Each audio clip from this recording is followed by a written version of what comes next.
Hi, I'm Janice Switlo, and today I want to talk a little bit about courts further, and in particular, what drew my attention to this today was coming across this quote by Thomas Jefferson, which really made me giggle.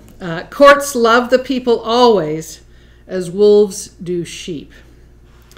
Now, a lot of people have said, oh, we've got all these wins in court, but Canadian governments aren't following the law. Well, that's just not true. They are actually following the law. Because the Section 35 doctrine is a domestic doctrine.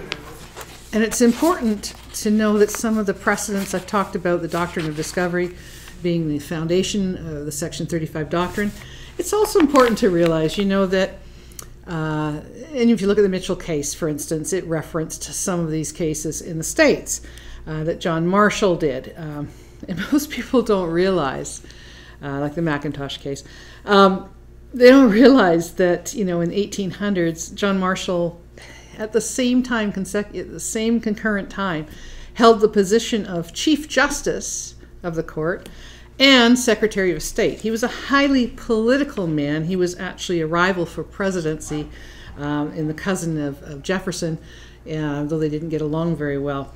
So the point is, when we're building upon these doctrines, you have to look at the fact that these domestic courts have always had very select, hand-picked people who've often been connected with the politics in these positions of making decisions. And under the precedence basis, yes, courts can go back, lawyers can go back and rely on these precedents.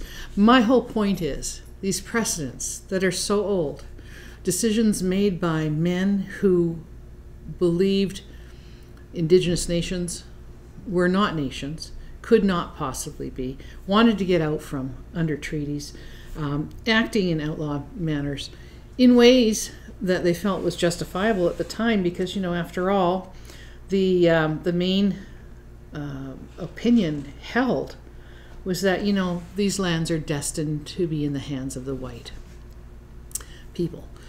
And so they went about concocting doctrines, concocting decisions of courts, domestic courts, to do just that. Now, when people come along and say, I want to try to undo this, you have individuals who have no legal training trying to and attempting to deal with serious constitutional issues. There's one underway.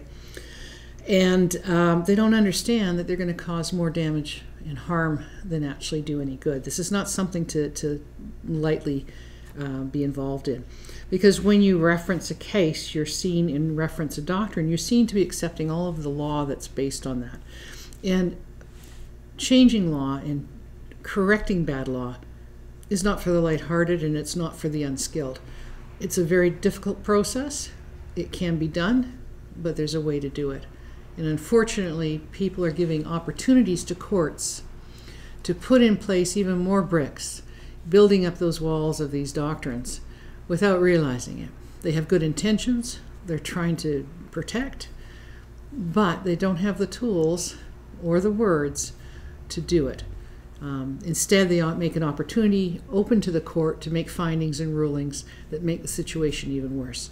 So I ask you to think about these courts are domestic jurisdictions only. Most of the issues are not justiciable in the domestic courts. And I'll talk to you soon about further aspects of this. Thank you.